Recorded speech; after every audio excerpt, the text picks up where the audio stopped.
Hello mga kababayan, kumusta kayo? Nolan Tech TV po ito.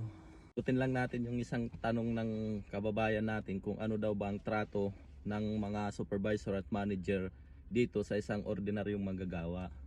Alam mo kabayan, dito sa Canada, ito ang isa sa magandang pakikipagtrabaho dito kasi pantay-pantay ang trato dito. Mapa supervisor, manager ka man or ordinaryong manggagawa, pare-pareho lang kayo manggagawa. Kaya ultimo, pag tinawag mo nga silang ma'am or sir, sila pa mismo ang sisita sa'yo dahil ayaw nila ng diskriminasyon. Talagang tatawagin mo talaga sila sa pangalan nila kahit ano pang pangalan nila. Ayaw nila na ipapakita mo sa kanila na mas ahid sila sa'yo. Through experience ko lang kasi nagtrabaho din naman ako dyan sa Pinas.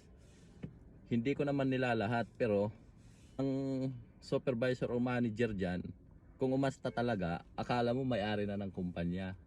Yun ang pagkakaiba sa Pinas at dito sa Canada. Kaya yung mga supervisor at manager dyan na nanggaling sa Pinas, pag dumadating dito sa Canada, nawawala yung yabang nila eh.